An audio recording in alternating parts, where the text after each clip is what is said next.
Vous écoutez Les Éclaireurs de Dialogue, le podcast de la librairie Dialogue à Brest. Je suis Laurence, bienvenue à vous. Elle a commencé à noircir du papier dès le plus jeune âge et son premier roman est paru lorsqu'elle avait 16 ans. Depuis, elle a écrit 7 autres romans, mais aussi des essais, des nouvelles et des recueils de poèmes qui ont contribué à engendrer un souffle de renouveau dans la poésie contemporaine française. Dans son œuvre romanesque, elle nous embarque dans des univers au cœur d'une nature sublime, foisonnante et inquiétante, qui a toujours le dessus sur ses personnages. De roman en roman, elle creuse un même sillon, tout en ne cessant de nous surprendre et en osant explorer de nouveaux genres. Cécile Coulon est l'invitée de notre podcast pour un double épisode joyeux et dynamique où nous parlons de son enfance, de course à pied, du pouvoir magnétique des yeux verts, de son chemin entre roman et poésie et de la façon dont notre société actuelle infuse son œuvre. Prêt pour une plongée dans l'univers de Cécile Coulon ? Les éclaireurs de dialogue, c'est parti! Bonjour Cécile Coulon et merci beaucoup d'avoir accepté cet entretien pour notre podcast Les Éclaireurs de Dialogue. Vous étiez notre invitée à la librairie hier pour nous parler de votre nouveau livre La langue des choses cachées. Et aujourd'hui, nous avons la joie de vous retrouver pour échanger ensemble sur votre parcours entre littérature et poésie, sur la façon dont naissent la pensée et les mots et sur la joie de la fiction, ce pouvoir des histoires qui nous rassemble tous. Pour débuter, je propose qu'on commence par votre enfance, où on vous a, je crois, beaucoup raconté d'histoires. Oui, absolument. Alors, est-ce que c'est là qu'a été semée la graine de l'écriture et qu'est né votre goût de la narration qui transparaît à travers vos livres ? Et quelles sont les histoires qui vous ont marqué à ce moment-là ? Alors, ce qui est vrai, c'est que je pense que ça a commencé là. Et je pense que ça a commencé avant la lecture. C'est la lecture à voix haute de mes parents. Le fait qu'il y ait eu des livres à la maison, beaucoup de livres à la fois pour la jeunesse, mais aussi mon père lisait beaucoup de polars. L'objet livre a toujours fait partie de l'espace quotidien et familial. Et j'ai des souvenirs d'avoir été, par exemple, abonnée très tôt à Je lis des histoires vraies, je bouquine. Et donc, il y avait ce truc de la lecture comme quelque chose qu'on attend une fois par semaine et ça arrive et c'est à soi. C'est un espace à soi, en fait, la lecture. Donc, il y a d'abord eu ce qui m'ont lu à haute voix et c'était Tommy Ungerer, Les Trois Brigands, Le Prince de Mots Tordus, certains livres de Marie Desplechin aussi, je me souviens. Et Daniel Pénac, évidemment. Et puis, Le Chien bleu. Et ensuite, ce qu'il y avait chez moi, c'était tous les livres de Stephen King en poche. Et les chairs de poule. Je ne sais pas si R.L. Stein, il continue à écrire des livres. Franchement, j'en sais rien. Mais vraiment, dans les années 90, les poches de chairs de poule, c'était un truc. Même dans les maisons où il n'y avait pas de livres, très souvent, on trouvait des chairs de poule. C'était incroyable. Et je me souviens même du liseré de la couverture. La couverture était noire et le liseré était un peu arc-en-ciel, très très coloré. Et je me souviens de La Nuit des masques et tout ça. Et donc, j'ai beaucoup lu ce genre-là, très particulier en fait, qui est à la fois du fantastique, de la terreur. Et en même temps, chez Stephen King, il y a des textes qui ne sont pas du tout fantastiques, qui sont uniquement de très bons romans classiques. Et ça a fait naître en moi une envie dingue de raconter des histoires. Parce que je me sentais tellement en vie, en 2 mots. En les lisant, je me suis dit, mais en fait, j'ai envie de faire ça. Plus tard, j'ai envie de faire ça, de raconter des histoires. Je ne savais pas comment, je ne savais pas si c'était en écrivant, en faisant du cinéma, du scénario ou autre. Mais en tout cas, cette envie-là, elle est née bien avant l'adolescence, par la lecture. Alors, vous avez fait très tôt votre entrée en littérature, puisque votre premier roman, Le voleur de vie, il a été publié lorsque vous aviez 16 ans. On imagine donc que les premiers mots ont été écrits très tôt. Ouais. À quel moment est-ce qu'ils sont arrivés et quand est-ce que l'écriture a commencé à faire partie de votre hygiène de vie ? C'est une excellente question. Alors, moi, j'ai commencé à publier très tôt, mais dans une toute petite maison d'édition à Clermont-Ferrand, qui s'appelle Revoir Édition, qui existe toujours. Et en fait, l'histoire est belle parce que vers 13-14 ans, donc j'écrivais des nouvelles, des poèmes. Évidemment, c'était extrêmement mauvais, il faut quand même dire les choses. Mais ce qui s'est passé, c'est qu'en seconde, donc j'écrivais et il y a une prof de français qui m'a relu et corrigé mes textes toutes les semaines. Donc toutes les semaines, j'arrivais avec un nouveau chapitre qu'elle lisait, qu'elle corrigeait. Elle me faisait des suggestions, en fait, quoi. Et à la fin de l'année, ça va faire un roman. Et ça a été ce fameux premier roman publié à 16 ans, mais qui n'est pas très bon. C'est un roman de quelqu'un qui l'a écrit à 14-15 ans, donc c'est pas bon du tout. Hein. Mais je crois qu'à ce moment-là, quand j'ai vu que c'était possible, que ça devienne un vrai livre. C'était plus un truc que je gardais pour moi, que je faisais lire à 3 copains. Tout d'un coup, il y avait, 300, 400, 500 personnes dans ma région qui l'avaient lu. Et puis ensuite, il y a eu un deuxième texte. Mais tout à coup, c'était palpable, ça existait vraiment. Il y avait des gens que je ne connaissais pas qui lisaient. Alors, c'était à toute petite échelle. Mais ça a mis en moi l'idée que ça pouvait être un peu plus qu'une activité extrascolaire. Que c'était pas un métier, je le voyais pas du tout comme un métier à cet âge-là, parce que moi je passais mon bac, donc ce qui était important c'était de passer son bac, de faire des études, d'avoir un vrai métier, ce qui est vraiment une phrase terrible, mais j'imagine que c'est la même sensation que peut ressentir quelqu'un qui fait du foot, du judo, de la course, et qui tout d'un coup marque des buts, gagne une compétition, et à qui on dit bah tiens tu vas passer dans un club... et puis tu vas passer en départemental, puis en régional, puis en national. Je pense que c'est la même sensation. C'est que tout d'un coup, ça prend un peu d'ampleur. Voilà. Et l'écriture devient quotidienne, Vraiment, quand j'étais adolescente et jeune adulte, j'écrivais énormément, beaucoup plus que maintenant. Ça faisait partie du quotidien, c'était tout le temps. En plus, je faisais ce truc que font beaucoup d'ados, très romantiques, très littéraires. J'avais un carnet sur moi, avec mon petit crayon à papier. Et donc, je prenais beaucoup de notes, j'écrivais tout à la main à l'époque. J'avais, vous savez, ces fameux cahiers de brouillon, quand on va au supermarché, ceux qui sont tout en bas. Les bleus, exactement, qui coûtent 90 centimes, là, enfin un truc fou. Et j'en achetais plein, et j'écrivais là-dedans. Je me souviens très très bien d'avoir fait ça très longtemps. Et de prendre des notes sur tout, d'avoir des espèces de débuts de romans comme ça, d'idées, de nouvelles, de poèmes. J'étais un peu graphomane, je pense, quand j'étais plus jeune que maintenant. Ça a changé, ça a beaucoup changé.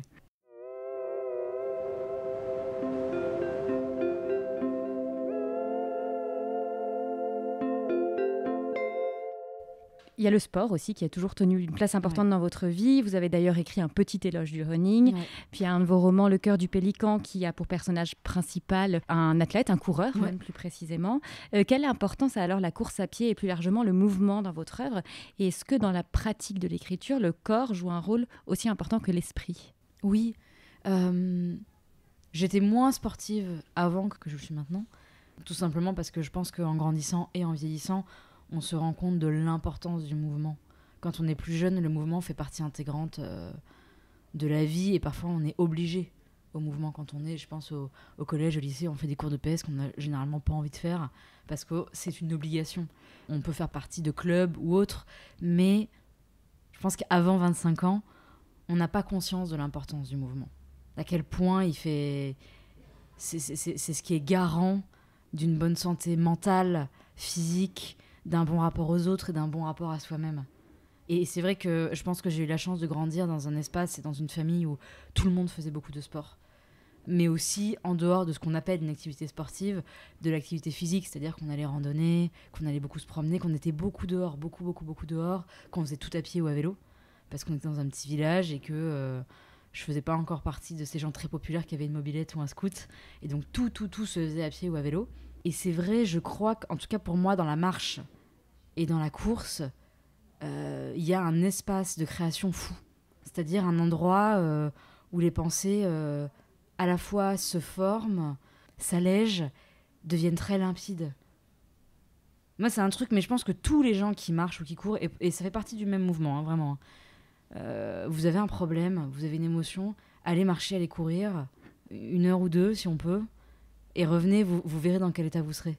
Et je dis pas que tout va être réglé, mais il y aura un début de réponse, un pied dans la porte, quelque chose. Et je crois que quand on écrit des textes, que ce soit des poèmes, des romans ou autres, ce mouvement-là, il agit un peu comme le dictionnaire, il agit un peu comme un dopant de l'écriture, dans mon cas. Hein. Et parce que je trouve aussi que l'acte d'écrire, c'est quand même quelque chose d'à la fois très tendu et très immobile. C'est-à-dire, on est dans cette drôle de position, un peu courbée, un peu assis. Alors maintenant, il y a tout un tas de choses. On peut surélever son ordinateur, on peut avoir un super siège de gamer et tout ça. Mais quand même, pour moi, c'est pas naturel du tout, cette position. De rester assis à une table, le nez sur un écran ou sur une feuille et d'écrire, c'est pas du tout naturel.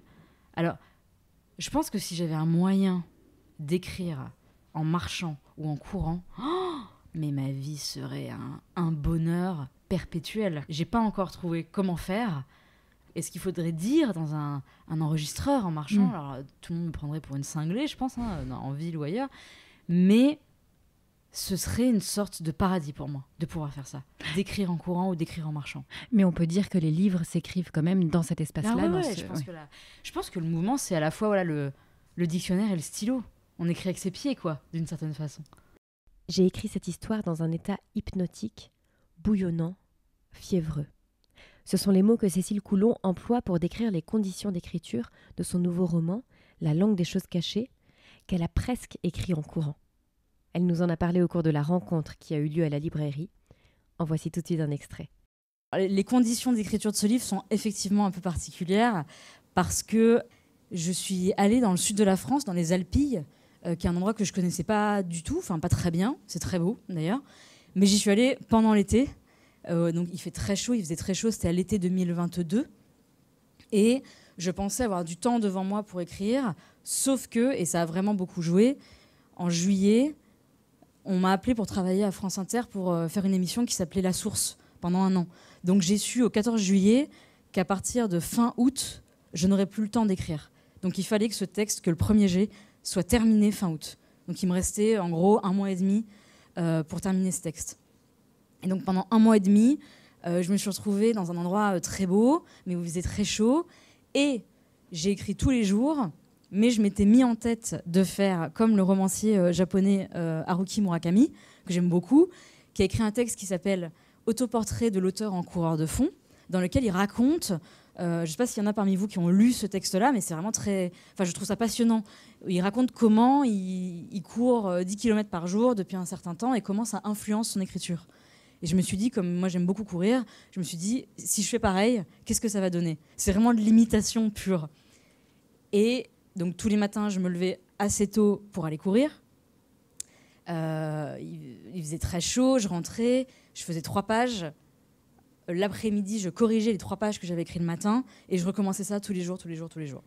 Donc ça me mettait dans un état physique où les endomorphines de la course à pied ne disparaissaient jamais, puisque chaque jour, je recommençais le même processus. Donc j'étais dans un sentiment de grande nervosité, de grande urgence à écrire et en même temps de grande sensation que j'étais parfaitement à ma place, que ce que je faisais, c'était super. J'avais vraiment aucun doute en fait sur ce que je faisais, mais... je me suis rendu compte d'un truc, c'est qu'en fait, moi, j'avais la sensation d'être au top, mais j'étais pas toute seule, j'étais avec ma compagne et mon chien, et en fait, j'étais insupportable. Mais je m'en suis rendu compte parce qu'on me l'a dit. On m'a dit, mais en fait, c'est insupportable de vivre pendant 1 mois et demi à côté de quelqu'un qui fait ça. Et alors, pour en rajouter une couche, il se trouve que depuis que je suis petite, j'ai un très gros problème de somnambulisme, et ce problème s'est intensifié pendant l'écriture du livre. Et je pense que c'était dû à la fois à l'histoire que je racontais, à cette urgence, à cette peur de ne pas avoir terminé fin août, à cette grande chaleur des Alpilles. Et donc, toutes les nuits, je me réveillais en hurlant. Donc, j'empêchais ma compagne de dormir. Et un soir, j'ai passé cette espèce de cap quand même important, qui est que dans mon sommeil, j'ai mordu ma femme, qui donc s'est réveillée, et moi aussi. Et elle m'a dit, mais là, il faut arrêter, en fait. Enfin, faut trouver une solution, vraiment. Et du coup... moi, je dormais pas, ma femme ne dormait pas, mon chien s'est mis à plus dormir aussi. Et alors, blague à part, parce que là, on en rigole, sur le moment, j'en rigolais pas du tout, mais c'est que je me suis rendu compte à quel point, moi, je me sentais dans l'écriture tellement ancrée, tellement à ma place, mais que dans la réalité, je devenais une personne que j'avais pas du tout envie d'être. Que quand on se... Comment dire, quand on est à l'endroit de la création pure et qu'on se dit, mais voilà, c'est là que les choses se passent et je suis totalement au clair avec ce que j'écris, bah en fait, on devient, dans la vie quotidienne, quelqu'un d'insupportable. Et il m'a fallu quand même quelques semaines pour m'en rendre compte. Pardon. Et c'est vrai que je pense que j'ai utilisé ces adjectifs dans un état hypnotique un peu bouillonnant, parce que je pense que j'avais le corps qui était à la fois affûté et en même temps abîmé par cette course en pleine chaleur, et hypnotique parce que j'étais totalement dans ma boucle d'écriture, quoi. Si c'était à refaire, je le referais, mais seule.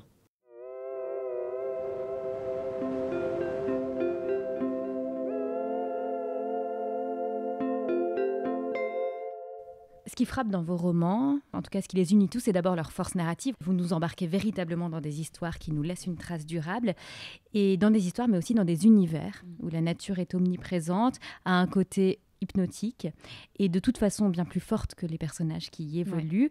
On pourrait dire que vous érigez les paysages en véritables personnages. D'où est-ce qu'elle vient alors, cette force des paysages pour vous ? Écoutez, c'est très simple et c'est très cliché, mais je suis née dans un très beau paysage. Mes vacances se sont aussi passées dans de très beaux paysages. Moi, je suis née dans le Puy-de-Dôme, à côté de Clermont-Ferrand. Donc, c'était les volcans, les lacs, le Massif central, quoi. Quand on allait en vacances, c'était dans la Drôme, au pied du Vercors. Donc, je crois que ma connaissance du monde, elle a commencé par ces paysages-là. Je me souviens d'être allée en Irlande aussi, par exemple, quand j'étais petite. Et c'était très, très beau. Je me souviens d'être allée à Madère, à cette île aux fleurs incroyable. C'est vraiment un endroit pour marcher. C'est là où vont les gens qui font de la randonnée et de la course à pied. Et je pense que j'ai beaucoup été emmenée dans des endroits qui étaient des endroits de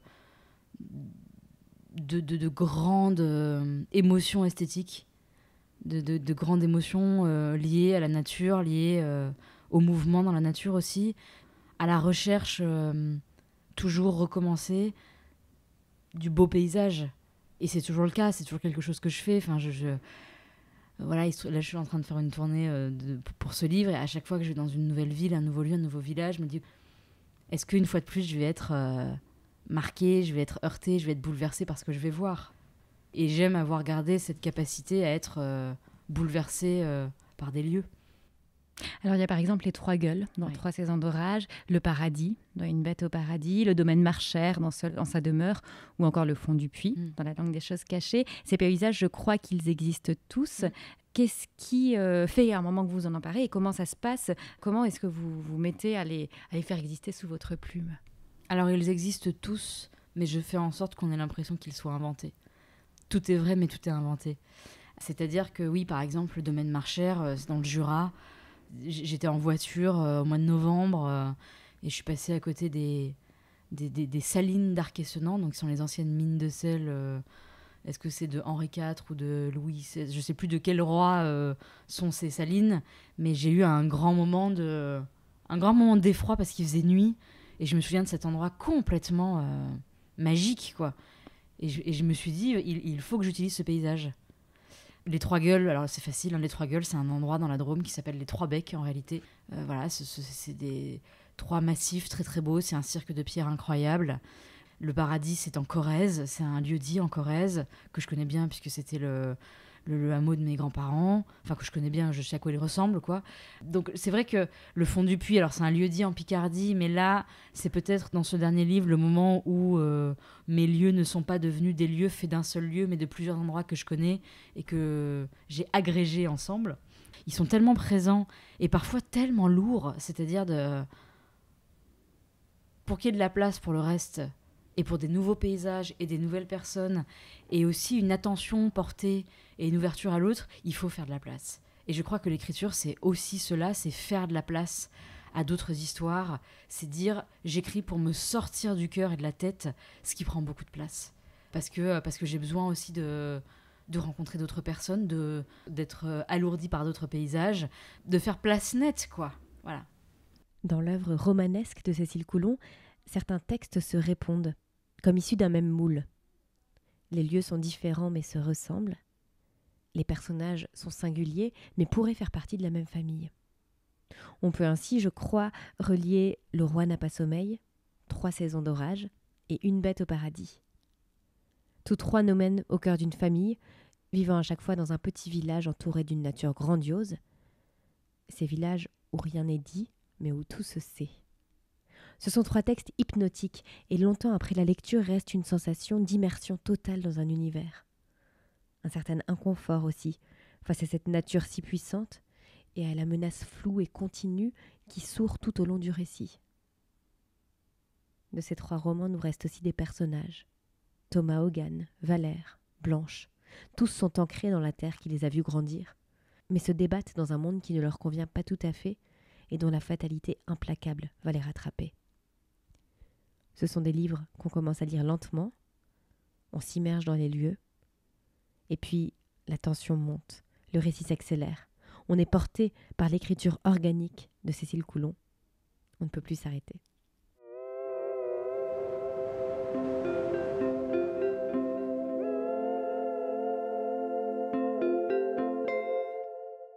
Les personnages que vous faites évoluer au sein de ces paysages, ils sont bien moins forts que ces lieux. Ils ne font que passer dans des lieux qui restent, mais ils vivent souvent en communion avec ces lieux, peinant parallèlement à véritablement trouver leur place dans le monde des hommes.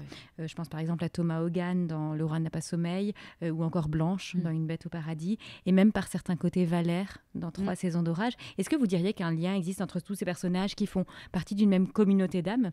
Et si oui, est-ce que c'est conscient pour vous ? Mais je pense que c'est même le sujet de l'écriture. C'est-à-dire que c'est des personnages qui font partie du paysage, mais qui ont du mal à faire partie de la photo. C'est-à-dire qu'ils sont tout à fait présents dans leur communauté, dans leur lieu. On sait qui ils sont, et pourtant en eux, il y a un sentiment d'être toujours un petit peu à côté de la plaque. C'est-à-dire toujours d'avoir un pied dehors, sans comprendre exactement pourquoi. Sans comprendre si c'est un sentiment intérieur, ou si c'est un rejet de ces gens qui les connaissent si bien, ou si c'est simplement une incapacité d'être au monde. D'être totalement audible, visible et lisible, ou tout simplement la volonté de garder pour soi certaines émotions, certains moments, certains fantasmes aussi. Et je pense que c'est très présent pour le personnage de Valère.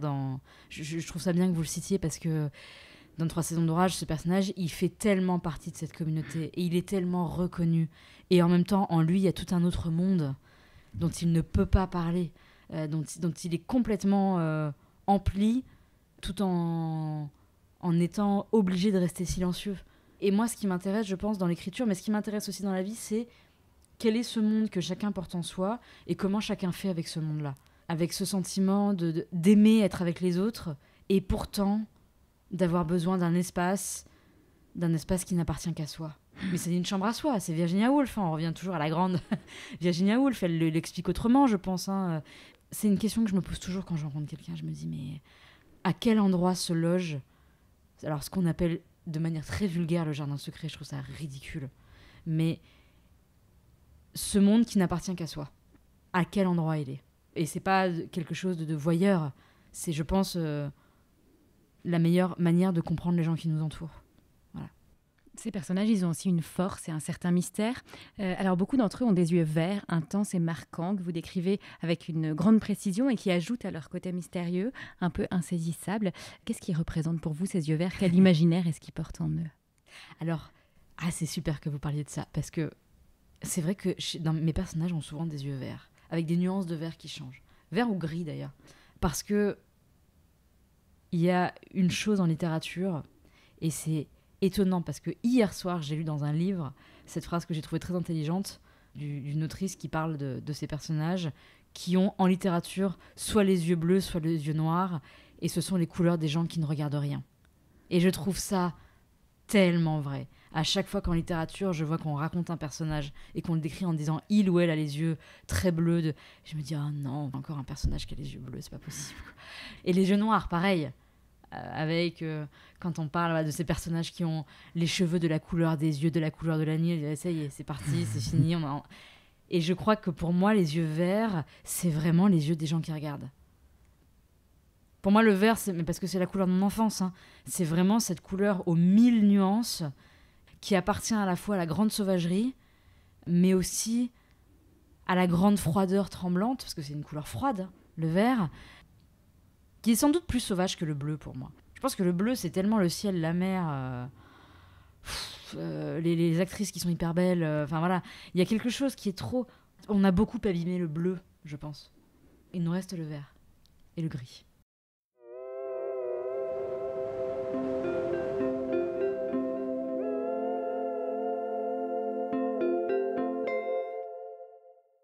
Je vous parle d'un endroit qui est mort 1000 fois avant mon arrivée, qui mourra 1000 fois encore après mon départ, d'un lieu humide et brumeux, couvert de terre, de pierres, d'eau et d'herbes. Je vous parle d'un endroit qui a vu des hommes suffoquer, des enfants naître, d'un lieu qui leur survivra jusqu'à la fin, s'il y en a une. Je suis née dans une église de grande ville. Je mourrai dans une église de village, celle des fontaines, plantée au milieu, Je m'appelle Clément. Je suis vieux comme tous les hommes d'église. Et comme tous les hommes d'église, je n'ai pas d'histoire. J'ai abandonné la mienne pour entendre quotidiennement celle des autres. Mais la plus étrange, la plus terrifiante, l'histoire qui m'a empêché de dormir la nuit, qui m'a meurtri, moi, l'homme sans passé, celui qui marche sans bruit, rassure sans toucher, écoute sans souffler, l'histoire qui a effacé toutes les autres, c'est celle d'une famille. Elle n'était ni la plus riche, ni la plus puissante, ni la plus aimée du village, mais comme la plupart des familles, elle s'était construite sur les faiblesses des uns et les silences des autres, sur les malheurs qu'on veut oublier et les craintes de l'avenir. Elle portait les reliques du passé de ses membres, jusqu'au jour où ses traces ont explosé, inondé les rumeurs et les chuchotements au plus profond de la vallée. Je vis dans cette église. Je connais la pierre, ses courbes, ses angles. Je connais le bruit du vent qui s'engouffre dans les artères sombres et siffle en montant. Je vis ici depuis presque 40 ans, mais je ne suis pas née ici. Je serai toujours un étranger. Je l'ai accepté. Les familles du village se sont battues pour qu'il tienne, pour qu'il renaisse encore et encore. Si loin des villes, des aventures faciles. Je suis arrivée après la victoire, prenant la place de mon prédécesseur. Je serai toujours un étranger. Pourtant, je suis la grande oreille du village, la bouche cousue sous l'œil de Dieu. Je connais les fontaines comme si j'y étais née. Je connais leur histoire, leurs blessures, leur carrière de pierre. Je connais chacun de leurs habitants, chaque ancêtre de leurs habitants. Mais je suis un étranger. Le jour où je mourrai, quand bien même cette église aura été mon refuge, on m'enterrera loin d'ici, dans un cimetière de ville, et le village, lui, continuera d'exister. Les fontaines. Une pierre cassée au milieu d'un pays qui s'en fiche. Un morceau du monde qui dérive, porté par les vents et les orages. Une île au milieu d'une terre abrupte. Je connais les histoires de ce village, mais une seule, les rassemble toutes. Elle doit être entendue. L'histoire d'André, de son fils Bénédicte, de sa petite-fille Bérangère. Une famille de médecins. L'histoire de Maxime, de son fils Valère et de ses vaches. Une famille de paysans. Et au milieu, une maison. Ou ce qu'il en reste. Un extrait de 3 saisons d'orage, roman de Cécile Coulon.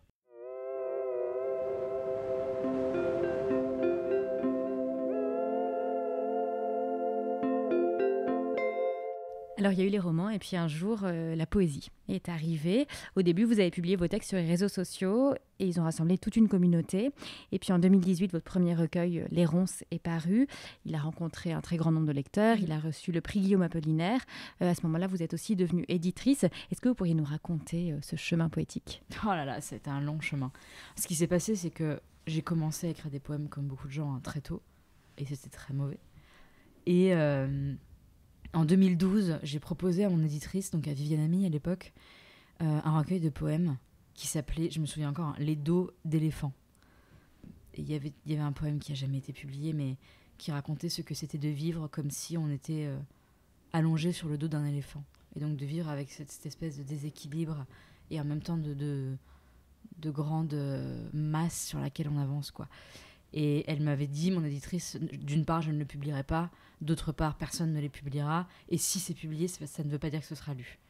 Parce que la poésie, et c'était vrai pour le coup en 2012, la poésie, c'est une niche en librairie, c'est une niche en édition, donc concentre-toi sur les romans, et puis, mais continue d'écrire des poèmes.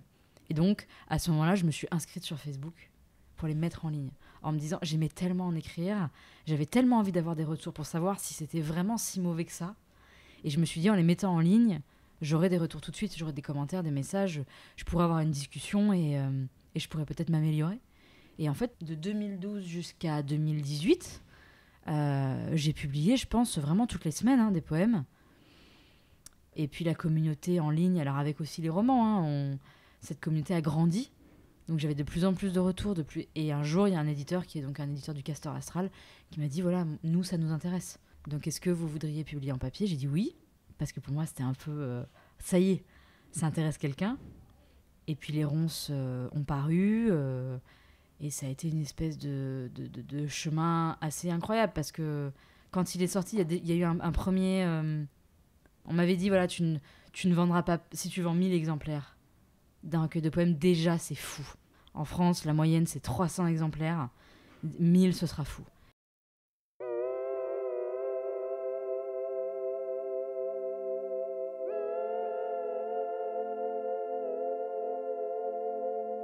Bien sûr, l'histoire ne s'arrête pas là.